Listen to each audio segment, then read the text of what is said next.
that back entrance looks. You're live now. They're doing a lot of construction in the building, like a lot. Okay, this is the Senate Government Operations Committee. Today is Wednesday, March 20th.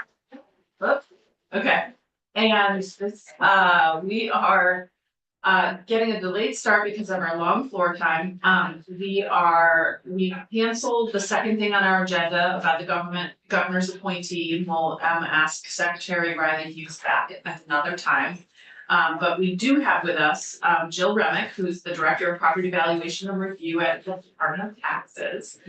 And Jill's gonna go through both the Property Valuation and Review annual report and the Act 68 report, which you may recall from our work last year on H 480. This is from interim report. So excellent. I'm gonna just turn it over to you, Jill, because you know all of us, because you spent a lot of time in here with us last year. So thank you for your patience and thanks for coming over today. Yeah, of course. Thank you for having me. So I'm Jill Remick. I'm the Director of Property Valuation and Review, which is a division of the Tax Department. And we work directly with municipalities to administer everything related to the statewide education property tax. So we have a team that works on the current use program, and they're processing applications. We have a team that works with every lister and assessor in every town in the state. They have different regions to do everything from sales verification to trainings that we do throughout the year. And then our team also does the statewide equalization study, which leads to the CLA and the COD, which we'll go through in a little bit. So basically, and then a lot of the pieces that we work on end up being part of the tax rates for education. We also oversee exemptions and TIF and lots of pieces. So I'll sort of quickly go through those in our annual report, which is a great sort of one-stop shop for not only what PDR does, but it also has some really good statewide and then town by town data breakdowns. Yeah, and you all have paper copies and it's also on our website. So this and the tax expenditure bill used to be Ways and Means, our favorite things. Right. I got a lot of grief last year for not providing a bound copy. I did bring a Yeah. couple. I had some made out. Trying to save the environment and failed. All right, so yeah, it's hard to distill everything that PBR does in one report, but I think we did a pretty good job. And what I'm showing you is actually, so our website has not only the report, but then there's a lot of supplemental data in here. So this is the piece. It's not printed out, but it has a lot of really important town by town data tables that you can get to from a report. And that's all online. It's all on our website. So effective tax rates, grand list values, exemptions, current use enrollment, things like that. So all the current use stuff is online? Yeah, in this, not in the printed out. There's the statewide summaries in this report, and then on our website is the Excel and PDF of the current use. I did bring some hard copies of it too. Oh, good. Yes. Of course, I leave my marked up notes at home. So, right, so I'll walk you folks through the annual report, which is the overview of everything that we do, and then segue from that into a pretty major piece of work that we're in the process of doing that kind of reflects everything that is related to our work at.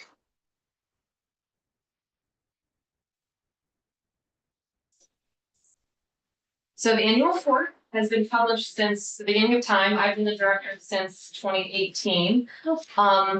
It starts with a letter from the director where I just summarize a lot of the changes that we're in the midst of right now. So we are working diligently on Act 68 of 2023, which was the H 480 bill regarding the statewide reappraisal system. We're very excited to be working on that. We also are working with a consultant on utility valuation. So one of the pieces that PBR is responsible for is actually setting values for all the utility properties on the grand list. And then depending on the type of utility, the listers and assessors can use our value or they can determine their own, or some of them are very straightforward and laid out in statute. We are also standing up a commercial appraisal and litigation assistance program, which we're very excited the legislature supported. We're getting 2 positions, an attorney and an expert at PBR just to help towns with valuing commercial and high value properties. I mean, there's a lot of really complex properties with a lot of different components and, just someone who happens to be the lister and assessor in their town may not be a valuation expert at those kind of properties. And so we're actually standing up a program to support towns in doing that, which is going to really help the grand list and help the towns for not only municipal taxes, but education taxes, and make that a lot more equitable statewide. And that was actually in H 480, right? That's right. And it starts July 1st. Yes. I remember, yeah. Yep. So anything regarding the statewide education grand list, we are overseeing and working daily with municipalities on. So anytime property transfer tax returns come into the tax department, those also are very informative for PPR work and for municipalities work. And then we do our equalization study, which is the 3-year review of all real estate transactions over that 3-year period to inform our CLA and our COD calculations. We also support towns in processing homestead declarations and the property tax credit. And we are also standing up a new software system for this work. We have been using the same system since Act 60 and Act 60 So passed. NEMRC is being replaced. Well, the grand list piece of NIMRIC is being replaced, so the towns are still working with NIMRIC to do all their billing and collections and all the other tax administration. It's been really hard to untangle. So we are contracted with NIMRIC through the end of this year, while we are building VTPI, which is already hosting the current use processing and the equalization study processing. So eventually the state will only have the contract with VTPI for the grand list management. And that has to work very closely with NEMRIC. Yeah. Go ahead. And, we're in this school funding, our school budget and school funding sort of challenge this year. Many of our towns have real concerns about where their latest CLA, their appraisals are and their CLAs are as a result. And how can we effectively engage with you on a town's concern? Well, anytime anyone can certainly, yeah. certainly No, can. okay, but I mean, But that is exactly why the reappraisal report that we're coming back in December is so important. and It's like it's foundation. due in December, December. that's what, This year. This is the preliminary. yeah, Yeah. So, Um, and then we'll have a full one. So, okay. so another one of our statutory responsibilities is that we provide the lister and assessor education and training every year. So we not only have staff who, in addition to their day-to-day work, actually goes to trainings on how to train listers and assessors on how to do current use valuations, how to process homesteads, all the different details of being a lister and assessor in Vermont and the different statutory deadlines. We also contract with the IAAO, the International Association of Assessing Officials, because they are sort of a national benchmark. They're a national standard. If you take an IAAO course and pass it, that certification can go with you anywhere. And it's and so it's really important that we host that for town assessors and listers. We also contract with the Vermont League of Cities and Towns and the Vermont Assessors and Listers Association to host more trainings as well. So we're trying to kind of leverage all these different partnerships to get as many trainings as possible. And one of the components of the Act 68, the reappraisal bill, is requiring some minimal training for listers and assessors, which is great. That's coming up in, I think, 2027 when it comes into effect, but and it's right now it's offered free of charge for listers and assessors. Yeah, I did actually over the weekend talk to a lister who said that your trainings were really great. Oh, It's been good. huge. That's good to hear. Oh, good, I'll pass that on. Glad. Yeah. So, can I ask a question on listers and assessors? So as you know, we're also having sort of I wouldn't say crisis, but we're having a mass exodus, as far as I can tell, of listers and assessors. And given that you're doing great trainings, what are you guys doing to keep people in place, if anything? I mean, are you sort of, because it's, I mean, not only are we moving to having them appointed and, or getting rid of them altogether in terms of hiring and paying for an assessor, are you guys doing anything to, other than the great training you do, to help encourage people to stay? I mean, we try, and I think the requirement is actually a good thing because that gives the listers and assessors some leverage to maybe get a little bit better compensation. A lot of this is basically volunteer work for pretty challenging work. It's also one of the things we really struggle with is it's not a field that just sort of has a natural progression to it, the way that some degrees or some career center type certifications would be. It's like, it really is funny, and maybe this is just Vermont, but probably not. A lot of the people who are assessing professionals in Vermont had parents who did it. Like they knew about it because there are many last names of current listers and assessors who are like second and third generation listers and assessors because that's how they knew about it. And you have to shadow existing one to become like a certified assessor. So we keep talking about it'd be great to like engage with CCV or the career centers or something to sort of get people to know about this. But I do think too that because our district advisors are based in the field and are so hands-on and involved, they're kind of propping up this system.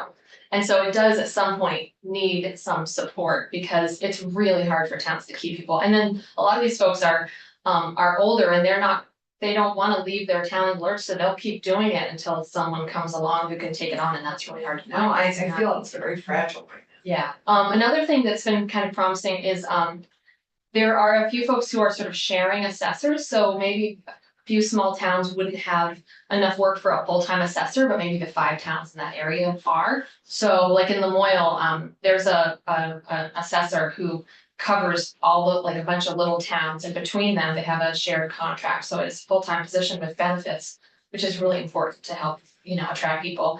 And that way those towns are covered by a professional, and they're not scrambling to find 5 part-time people to do the work. So that is another sort of promising avenue, and it's open, towns could do that now, there's nothing preventing that, but yeah, that's one of the biggest challenges for sure. Yeah. Let's see. All right, so page 12 is sort of a good first start for a lot of the statewide data that we include in here.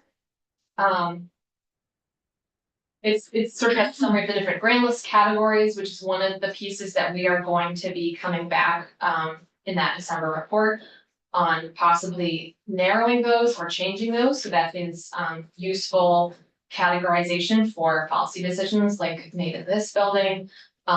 So we are actually researching what other states do and what would be useful.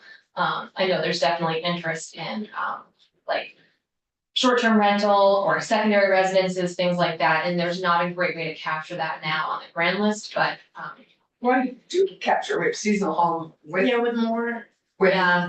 fewer than 6 acres and fewer and seasonal homes with more? We discussed this quite a bit last year and how these categories are inadequate for the level of detail that we need. Absolutely, but we do capture seasonal residencies. Right, Right. but we know that there are other jurisdictions in the country that have many more, categories. I think Hawaii came up with 11 different categories of taxation, and they're able to much more fine tune who they tax and how they tax that way.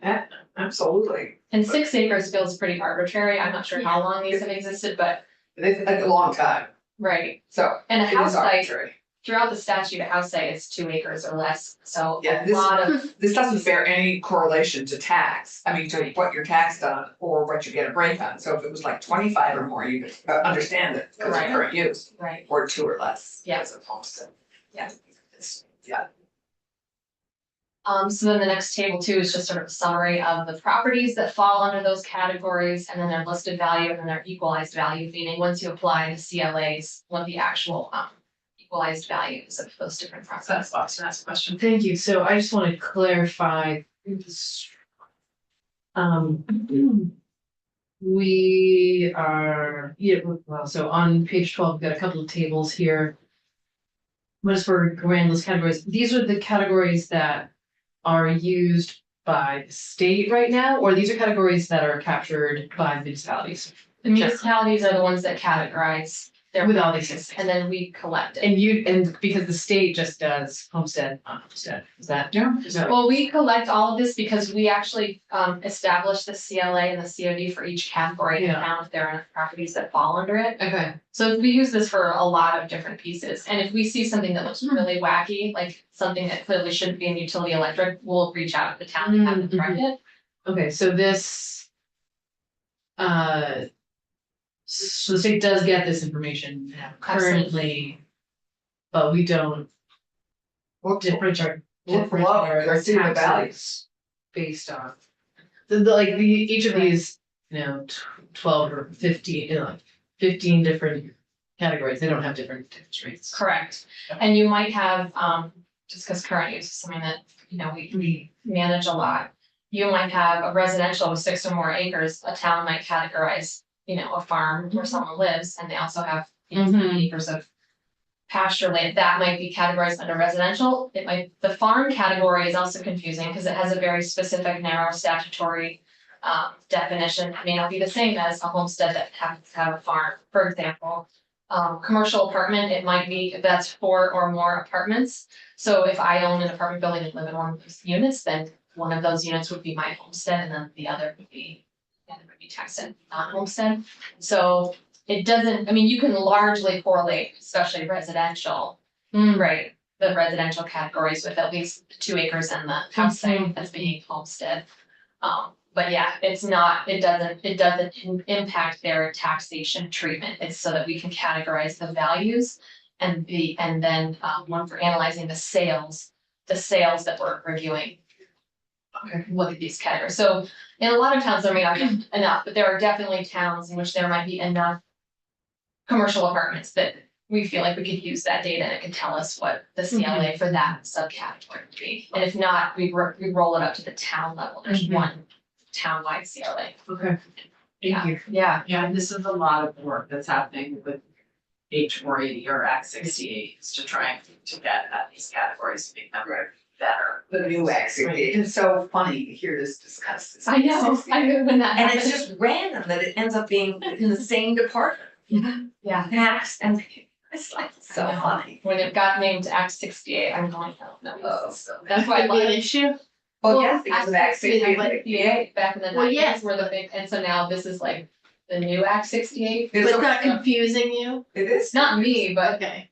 but it was a little, because it's like, we don't always refer to acts that much, but those particular ones are kind of We need to ubiquitous. call this Act 68A or B. This drives my husband crazy. It's a total pet peeve of his that we call our acts by their numbers instead of like the Flood Safety Act. Right. He's like, you should name them all. Why do you call them by their numbers? I'm gonna be talking to him about pretend. You should. Anyway, go ahead, Jill, sorry. Sure, no, not at all. So then table 4 is if you're interested in just seeing the sort of the statewide picture of our listed values, the changes and over time. So I have a few different ways I'll show this to you, but basically property values based on what we're seeing in the sales continue to go up. So overall, as a state, we have $93.2 billion in education list value. We have. And where's that? Top. Oh, Table 4. no, I see, I'm just seeing the First line. column. Oh, the list value, okay, got it. Sorry. And so some of the big pieces to look at, the percentage change is not insignificant when it's equalized, right? So when you apply the CLA, then it's gone up 13.8%, which is a lot. And there's a few different ways that shows up. And it's not necessarily a bad thing, but it's another component for why folks are worked up about the CLA. Let's skip that one. So this is another way to look at it. So the CLA is basically that comparison of, it's a factor applied to the tax rate to show what the real estate market is doing. So if all of our properties were always revalued at 100% every year, we'd always be at 100%. We wouldn't need the CLA. Right. But what we do is we have brand lists that capture our value at a point in time. They may get updated for permits and things like that, but generally speaking, they stay that way unless there's a material change or the town does a reappraisal. And so we have just gone through a pretty hot real estate market, as you folks are well aware, and seem to continue to be. And so what this is telling us is that, generally we would want the statewide CLA to be, between 95 and 105, hovering around 100%, because that would mean that generally speaking, our values are reflective of about 100% fair market value, and the CLAs wouldn't be so volatile. What we're seeing is that the statewide CLA is 76.6%. Yeah, not crazy. And that's why it's so important that we do the reappraisal work that I'll get to shortly, because, Vermont, it's compounded by the fact that we do not reappraise very often at all, and so, you know, I live in Montpelier, right, when we were, I knew it was gonna be a lot higher, because we hadn't done it for 10 years, but that sticker shock is very real. Whereas if we kept on top of our valuations more frequently, like other places do, we would understand that correlation. What we have now is you just sort of like, you hope and you hope, and then you get to the reappraisal, and it's just, Yeah. it's really. You can see the trend from 2015, just, it's very stark in the Yeah. table. So there were towns that had like a 60-something or 70-something% CLA this year, which had a really big impact on their tax rate. Oh, Yeah. we're. And people don't understand what the CLA is doing, so So they think. It's a boogeyman, it's a yeah. boogeyman, yeah. Yeah. So Senator Watson. Well, that's kind of where my question was going, because my understanding is that, like, let's say everybody's property, let's say nobody did any improvements since the last time, and so everybody's property just went up in value by some percentage. And so the CLA would drop and might drop below some, you know, some threshold. That it's possible that though our properties may be valued higher, the taxes may not even change. Because it's just about the distribution relative to other properties, if I'm not mistaken. Though I suppose if one town, if everybody in that town, their property changed the same amount, their property value went up the same amount, and that was different than a different town. Then the different, you know, some other towns increase in value. That you might see a difference in taxes for everyone in that town because of the way that education is funded collectively. Is that accurate? That's fair, Okay. yes. Okay, Yeah, I know this is all very hypothetical. It's like one of the levers that gets pulled to eventually, right? So there's like the ed spending. Right. And then there's the tax rates, and they're all kind of calibrated, and the CLA is one of the major. But right, so the yield is where that piece would be baked in. So Okay. overall, the statewide spending can change, even if that town CLA was 100%, their tax rate might change, because Right. the yield needs to raise for get fund. The CLA is the critical piece for equity. Because CLA is basically brings us all up to equalized value across the state. So that is, I mean, people forget that is the key piece when we talk about equitable funding in education, that this is the one piece that keeps Woodstock's equity compared to Coventry's, or, you know, so that we're all, there is an equalized market value that is CLA, It's the the, CLA. it's the piece on the property tax side, but on this education spending side, it's not. That's No, where that's the true, but weights it's- came in, Yeah. that's where the people weights come in. Right. So another way to look at the disparate treatment. So the COD is basically within the same community, what are the different categories? So if Where are you you're, moving to? Sorry. Table 7? yeah, page 16. Yeah. So there's the CLA, so that's the common level of appraisal. So that's that, how are we valuing properties townwide? The COD is in the same community and in the same category. Are we seeing that being equal as well or close to? Because you don't want to have the residential in one part of the town way off the residential in another part of town, for example. You want there to be equity in those differences between fair market value and listed value. So last year, because the CLA caught so many, led to so many reappraisal orders. Mostly rightly, some were tough to swallow. The COD is now the only way that I, as director, can require a reappraisal.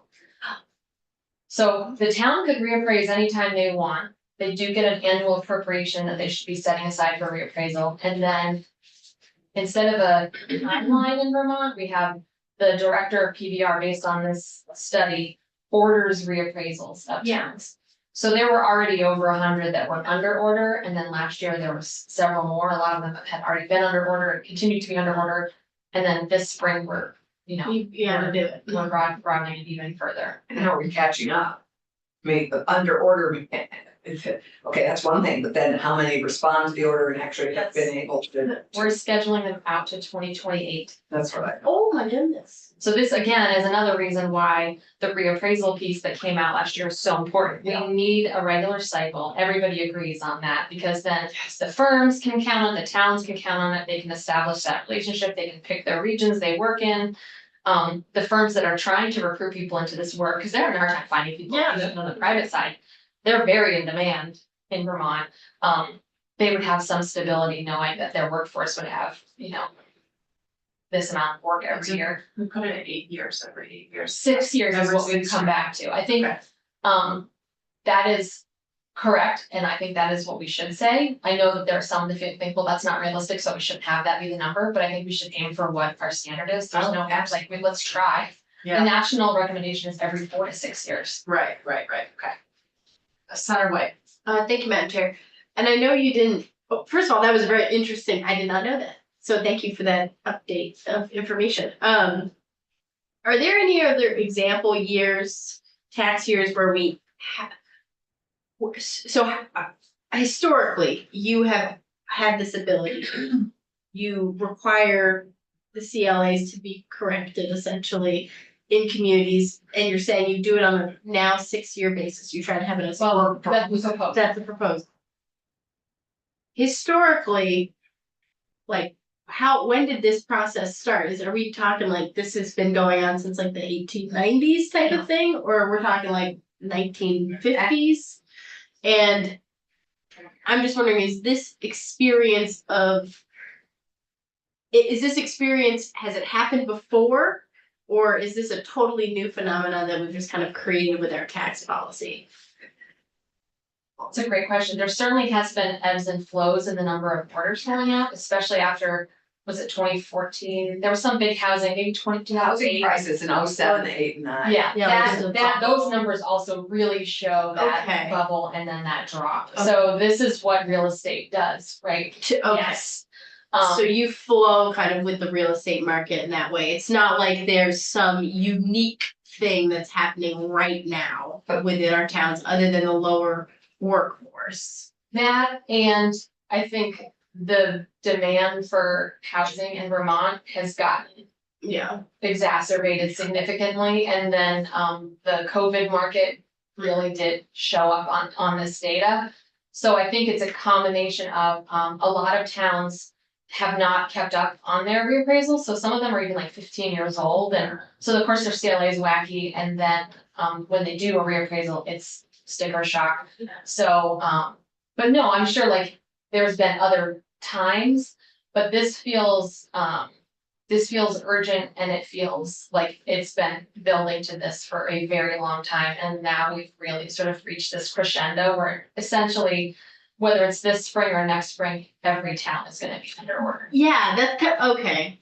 But everything was reset to go to the original. This isn't back, everything was reset back 1668. No, I just meant the So I mean, process of, this piece is just exacerbated by what we've gone through in the last 4 years, but this whole system is as of Act 1668, so it was Yeah. pretty much all rethought. I think that actually the CLA and the COD are from the early 70s is when Yeah, when did they've they been around for much longer than I don't that know. 60. I sort of associate them with, I think maybe within the town, they could, I don't, so I think it's um. 68, intriguing. my understanding from Phil. So we really haven't had like I was just trying to think if they had found that there was a historical solution to this. I think too, valuation has gotten harder, and I think it's gotten harder to find people to do the work. Yeah. And so all of those factors have kind of combined, And so well paid, if someone were watching, said, yes, it is, the private companies, The from my private understanding, are companies, like, yeah. you know, Not the public lister. Our public listers are not. that I'm aware of, but I guess if I were to be someone listening who was looking for a well-paid Yeah. job in the private sector, you might consider working for the companies that do an the. appraisal firm. or Yeah. not, absolutely. It's a good Yes, job. I do try to like. That's my or be a And here lister is for an free, like. opportunity for you. Yeah, I'll be a politician and a tax professional, not really with me then. Maybe lot. Well, then I go door to door, I think that Senator Pinkowski has a question. I do, and so our setting the 6-year.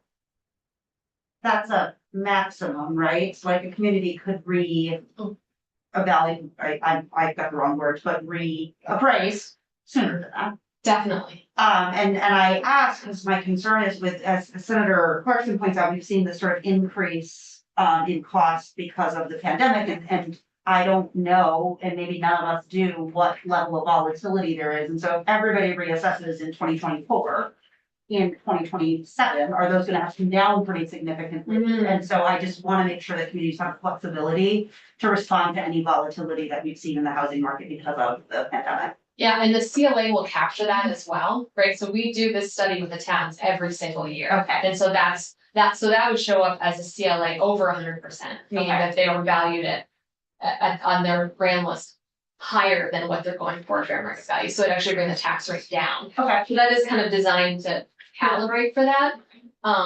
But yeah, and there's part of our report that we're going to be coming back to the legislature with in December is there are other ways to sort of make those adjustments more regularly so that your grand list stays a little more up to date. There's a lot more technology and things that weren't available when the statute was first written. There are statistical analyses. One of the listers from Reading, John Fike, who's oh my God, John is the god. I have a quote from him. It's all math because it's math up one side and down the other. And really you can use statistics and analysis and model this in a way that we didn't have the ability. So we do want to make it a lot less subjective, right? Like real estate and then appraisal are subjective, and as much as we can take that subjectivity out and use the data, we can calibrate this. Now, will that heavier reliance on using the data and the math and the science help account for some of the bias that we have seen and experienced within the appraisal systems? Yeah, that's another component of that report we're coming back to. We've been working with the Office of Racial Equity, who has a fantastic presentation about how this shows up in property valuation. And I think there was a lot of, hackles up last year by folks who were feeling a little attacked, that's not what we do in Vermont. And the whole point is this is unconscious bias and it's actually built into the very systems, like it is subjective bias design.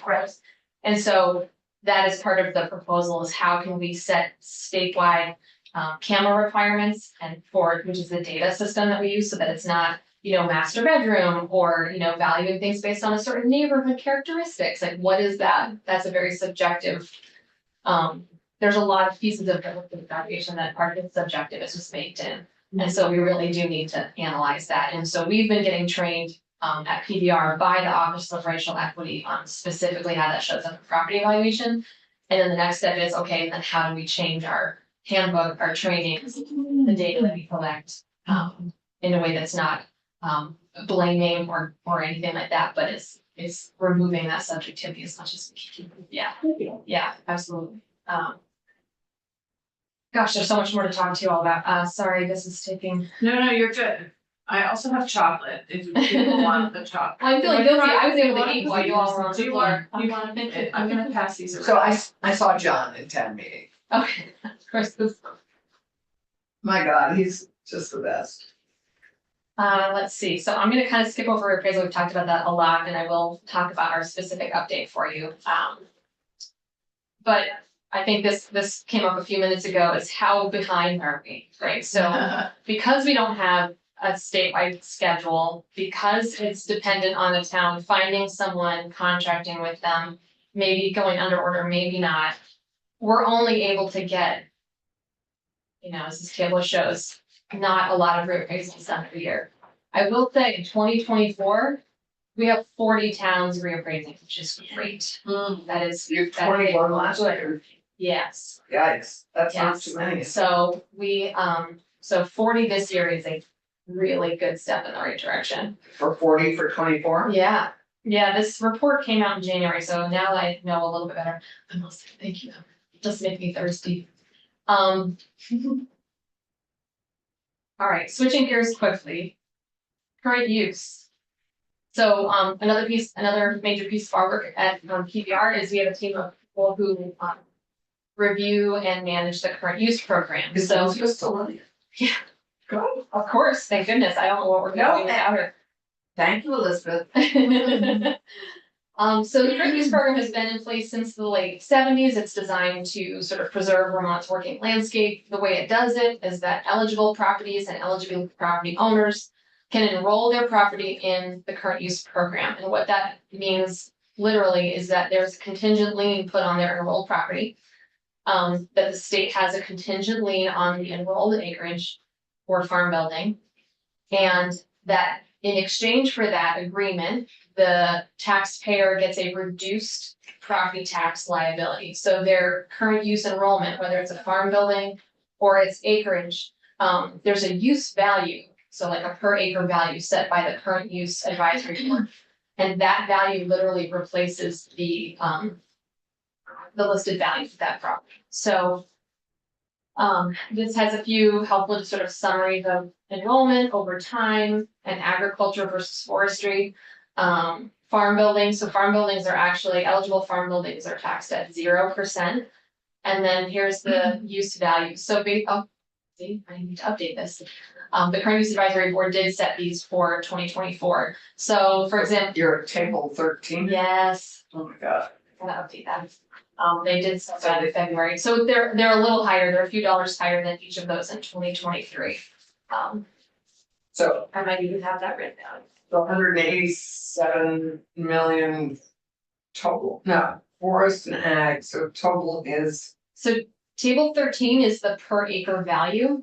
So if I have 100 acres That's that's worth what- $1 million, then my 100 acres is actually gonna be valued at 187 per acre. right, And that's what I get taxed on. So it's another way of, like, we sort of indirectly change things. We don't, it's not a straight exemption on the property tax. It's that the current use enrolled parcel or buildings are taxed at that lower it's rate. based on what they can yield in terms of value from the land. So if it's working land, I mean, what's the product, the forest products, what can they expect to earn from that forest product? And that is what they can expect to earn is 187 or whatever, and the Yeah. same is true for ag. That's How right, much so from an agricultural point of view? Agency of Agriculture provides the current use advisory board with their recommendation based on FDA information and all kinds of other, USDA rather.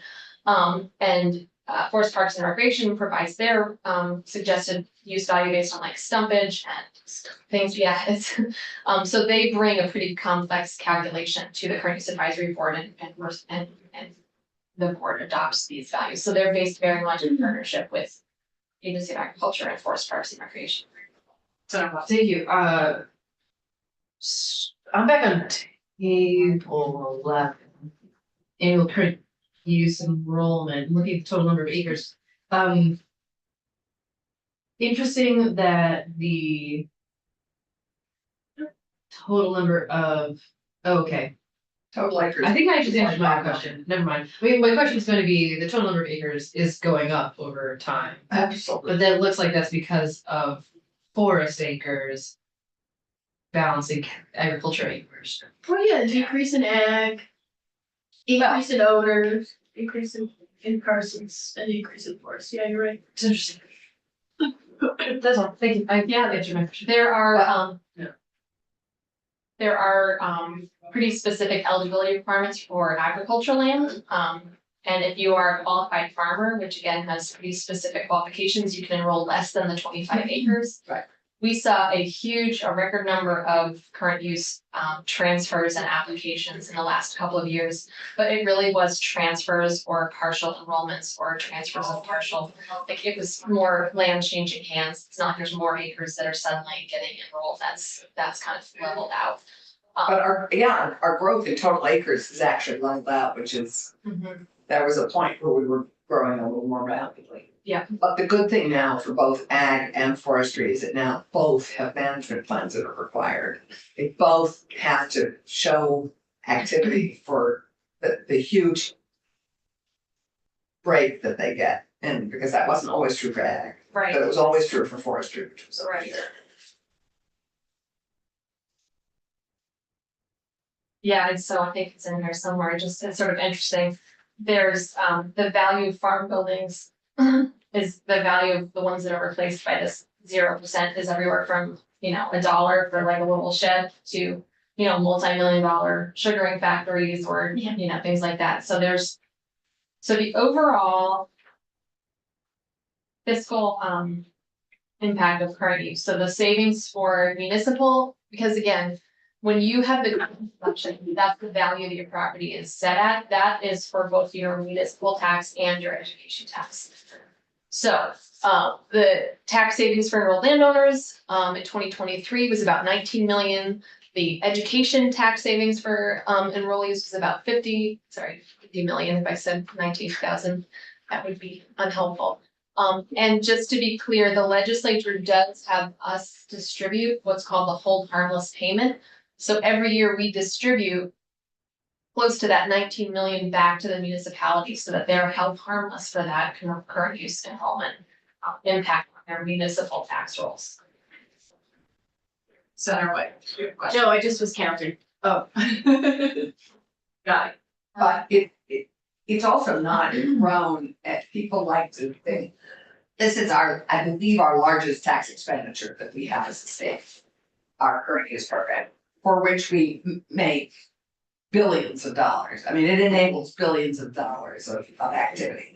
So I'm a staunch defender of it. But it is, and it is interesting because it keeps growing. But actually, it's great to see this because in the last 5 years, it actually hasn't grown that much. I mean, it's sort of a little bit steady state.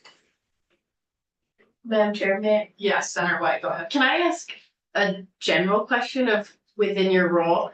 I think one of the points that Senator Clarkson is kind of answering around is an argument that we hear very frequently, at least I hear from constituents, whether or not it's accurate or not, I don't know, I've never had the opportunity to ask. But there's this idea that particularly with current use, it's a lot of wealthy people who are running a farm or blah, blah, blah, whatever. And it's not really, it's just kind of all puff. It's not benefiting Vermonters, And it's not benefiting Vermonters. and they couldn't be further from the truth. And I guess thank you for that point.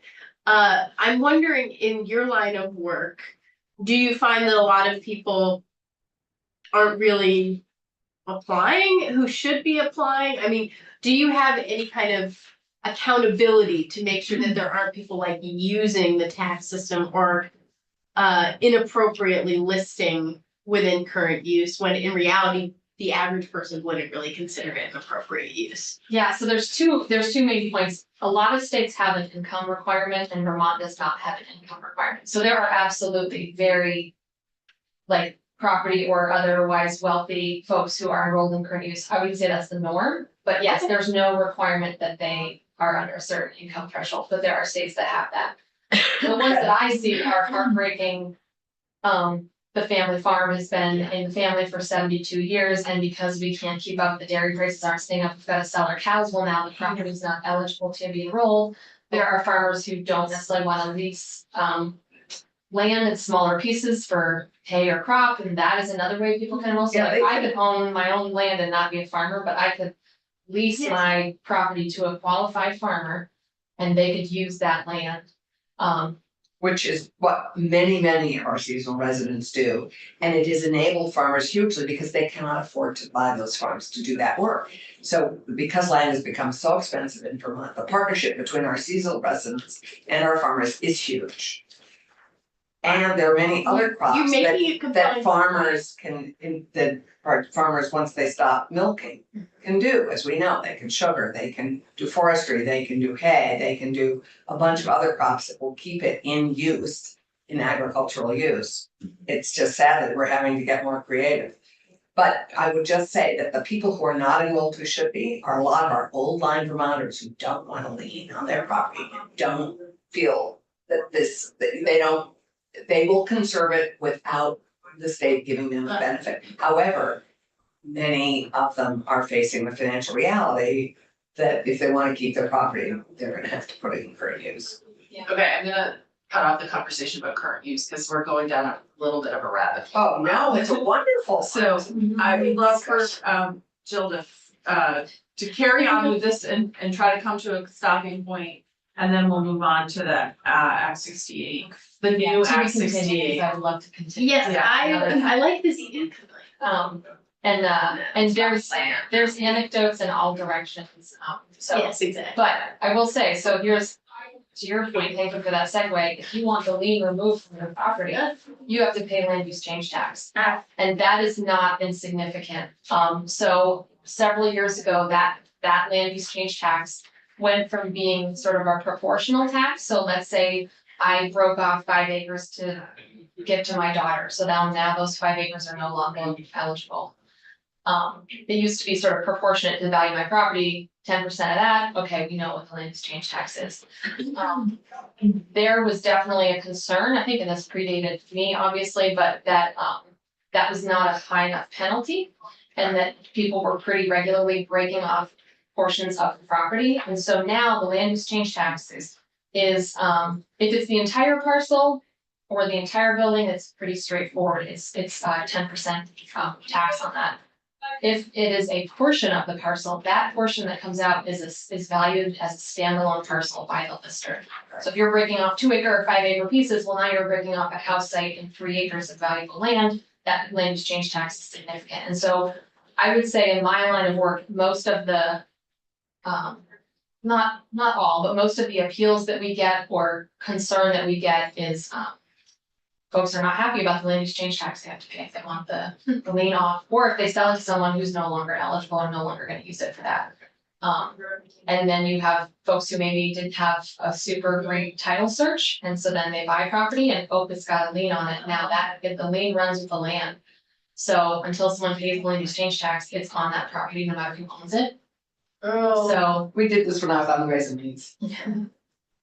all right, I'll quickly go through, we have a lot of property tax exemptions for, public and pious and charitable use. Those are also captured in our grand list data. Recently, the legislature also expanded that to property owned by Native American tribes. That was the most recent change that we've seen. We also work directly with DEPC, the Vermont Economic Progress Council, on TIF increment financing.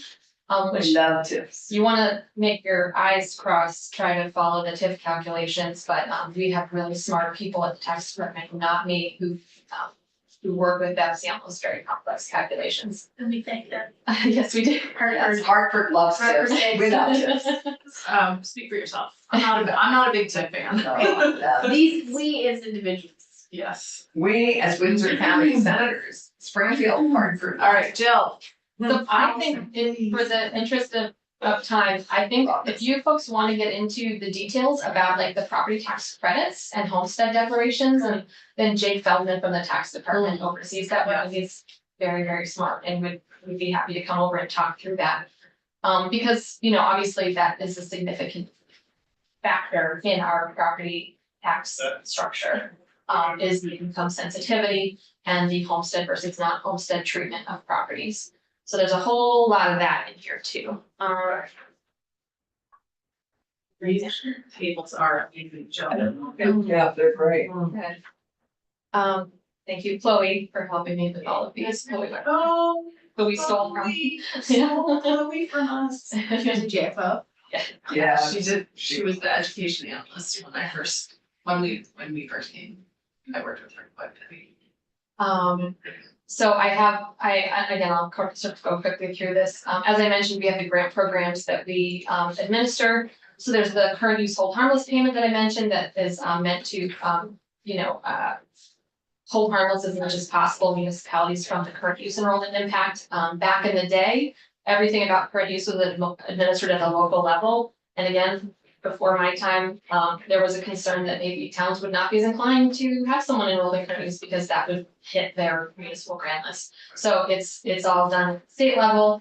The listers and assessors obviously help us with the valuation piece of that. The state determines eligibility, and then we pay, thanks to legislative appropriation, we pay the municipalities back for that. We also manage the pilot program, so state and federally owned buildings. The towns do get an annual per parcel payment for both reappraisal and grand list maintenance. They haven't changed in a long time. That's another one of the pieces that I tried. Thank you. Yes,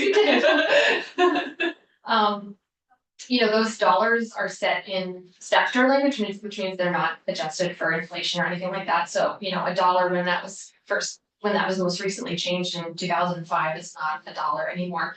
the idea being that the towns would set aside that money in a reappraisal fund, so that when it either got an order or said, you know what, we've got to do something, we can see that the CLA is dropping, they would have a pot of money. It wouldn't necessarily cover all of it, but that there was some shared financial responsibility from both the state and the municipality.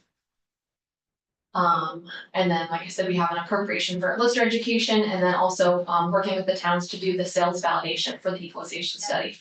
That in and of itself could be a whole presentation just about, it's pretty amazing, the partnership between municipalities and my team on really looking at every sale for a 3-year window of time. Was this an arm's length transaction? Was this a family member? Was this a tax sale? Making sure that we only include valid arm's length transactions in the study. So we really feel confident when the CLA is set, that's representing fair market value. So I think I'll pivot now, if you don't mind, to the our update to you all on our reappraisal work.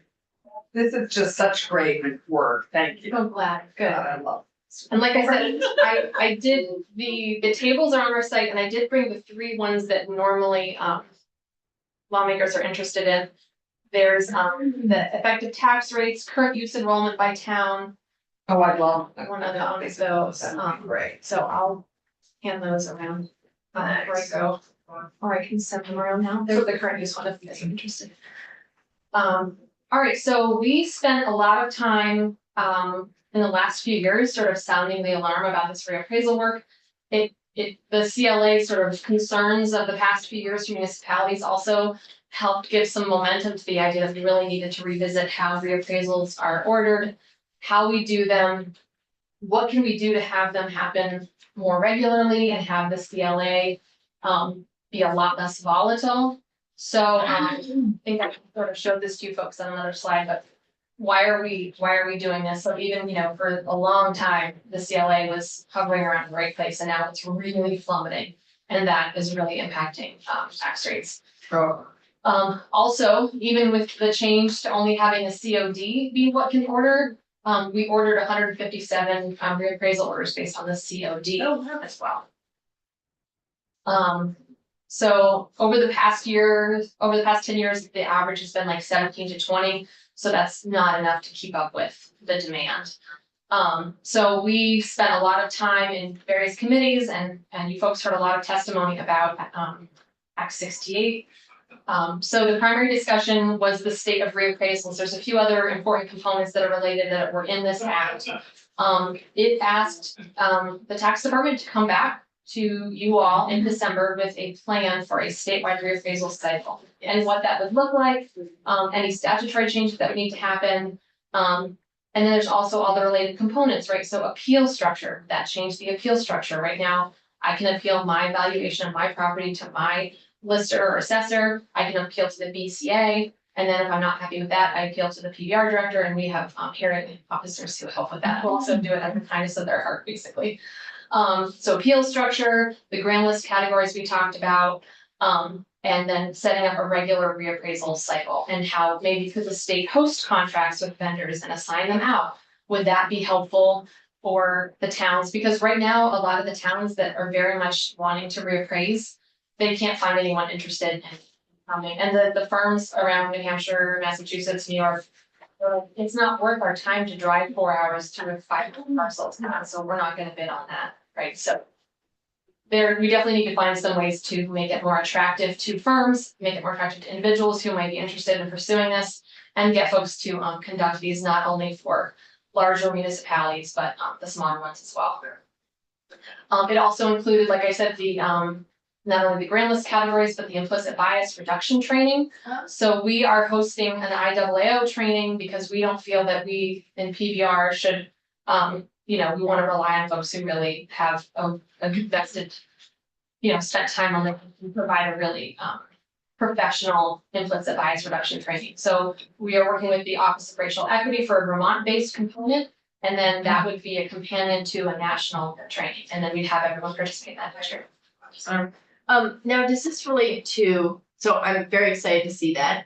There's a very compelling news article that came out that basically showed for appraisal, that if there was a photo with a black family inside of the home versus a white family in the same home, the value of the home went down when the photos were of the black family in the home versus the white family. I'm assuming, and correct me if I'm wrong, that might be kind of the conversation you're trying to get at, is where there's a disparity based on the race of the people who are, or other characteristics that we have protected under law in the decisions to value the home. Yes, and it actually is two lenses. So the appraisal for a mortgage loan, for Yes, example, or for putting it on the real estate market is exactly as you just articulated.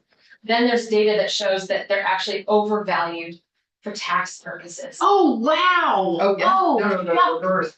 Pete. Are you serious? Inverse. Yeah, we got testimony on this. Yeah. last year. Yeah. That's part of the testimony for you. Gosh, I forgot all about that. I forgot that was then you also got, Yeah.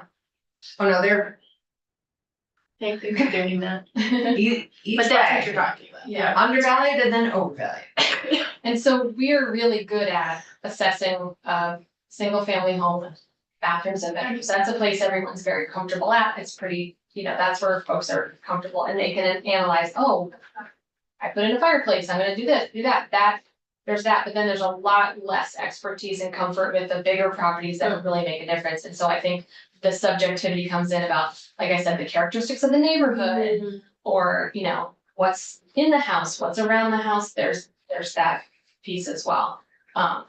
Again, I'm not in any way an expert, but I've gotten pretty compelling training from the Office of Racial Equity that obviously this is not a Vermont problem, this is human. This is a nation. Yeah. This is a worldwide problem. But we can make steps here. Yes. So what happened immediately after that bill passed last spring was we changed our reappraisal orders to only be based on COD, which softened the blow, but again, like I said, there were already a lot that were under order, and a lot of those ones with the CLAs that are out of whack. Not only would they still want to, right, the towns that had like a 60-something% CLA, or there were a few of those, that was hard to send those results out at Christmas time. The implicit bias training, we also really grateful to the legislature that we got a $50,000 appropriation to contract with reappraisal experts. So I'm very happy to say that we have contracted with professional consulting services of IAAO. So very sort of unassailable national expert. They don't have any, they don't have any subjective reason to influence this. That was a concern that listers or assessors had. It's like, well, if you're just gonna hire someone who then it's gonna result in work for them, whether that was true or not, that was the intent versus impact. So we're really thrilled that IAAO is our contractor. And so just yesterday, our first step, which is a survey to all stakeholders, should make sure that lawmakers are on that survey as well. Sent it to select board members, city councils, clerks, treasurers, listers, assessors, just trying to get like a flavor of suggestions folks have, what's working, what's not.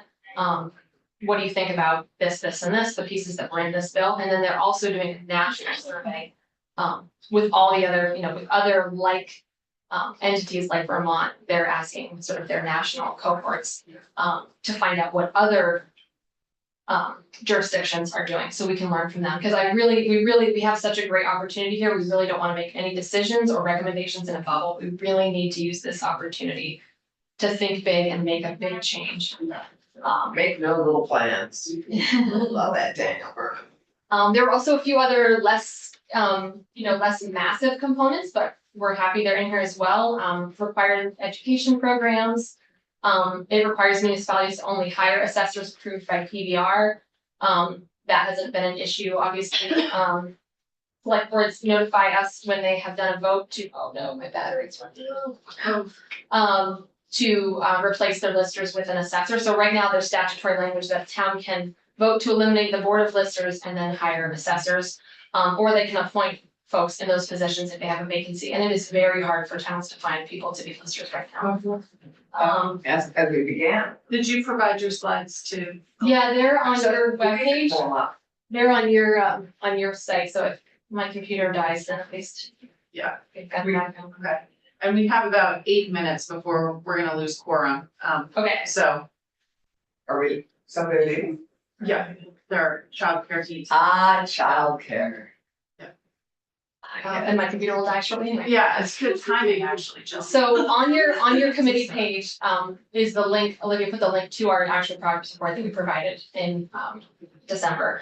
And, so that is in there. There's also, one of the components we were asked to provide is a preliminary reappraisal schedule. So we had this great, like Jake and Chloe and, some of our district advisors like came up with the plan for how to sort of divide up the state in 6-year cycles. So we actually came up with that. Again, this is for conversation's sake and presenting how we can do it. We based it on a combination of geography, the age of the grand list, the scheduled reappraisals, and the parcel size to have, generally speaking, I think it might be in report, about 50 plus thousand parcels reappraised every year. Wow. So, well, I think they, yeah. Are you getting feedback on this at this point, like on this potential? Yeah, I mean, there's pretty much universal support for a 6-year cycle. No, but I'm not. And then this is like, obviously it's already old because this was based on, what we knew in December 2023. Mhm. I think another piece that has made it pretty palatable to everybody is this transition plan. So if this goes into effect 2027, and I'm a town that was scheduled to be on the list for 2028 or something like that, like the first cycle, we want to have folks get Right, passed. I think we even put that in the legislation. Yes. Yeah, I remember having that We conversation. need a transition plan, and that makes it a lot more palatable. And a lot of these towns are trying to work together anyway, and this kind of solidifies that.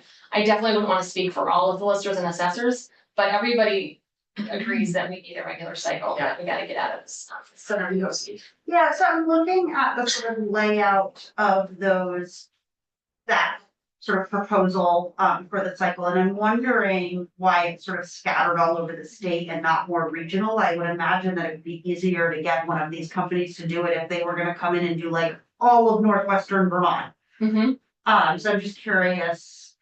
It would be, but we, like I said, we sort of combine that with, geography, but also parcel size, software systems the towns already use. We did look at school districts as well. Oh no, my computer just died. It's on your, Yeah, That's okay. that's fine. but yeah, Well, that can that pull would up, be, that would be great, and I think we could still talk about that. Okay. But there's also a lot of different ages of grand lists. So if we were starting from scratch, I think that'd be exactly what we should do. Mhm. But because we're doing this sort of transition, then we sort of try to divvy that up. But yeah, that could certainly be what could organically or otherwise happen. And we are doing a bill S-159, which the committee's sick of me talking about, but I really like it. It's a study on county government. I And saw that, yeah, one of the inspirations was our conversation last year about, Fayette County's so much here. That was just one of the many things that sort of came up of why counties would make some things easier. No, you're actually right on this reappraisal piece, counties would be much support. Yeah, Vermont is like a small, medium-sized county in a lot of other states as far as parcel count. And then a lot of states do this at the county level. Yeah. We are very unique in our municipality by municipality, and sort of Yeah. micro, we're making it very hard.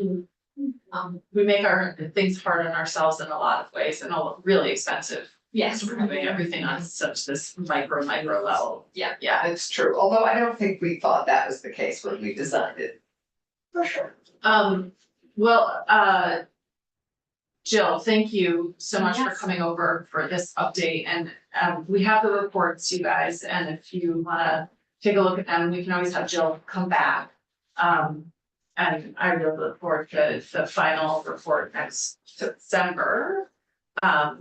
We have this. You have the intro. second handout, right? Oh, what's your second handout? She has The current use. grand list size by towns, the tax rates by town. Yes, Okay. I highlighted all Windsor County, Oh, darling, you're so ahead. so if anyone asks. Are we still on? Yes. Thank you for having me. I'm happy to come back. Yeah, thank you. I think I may have to email you about a specific.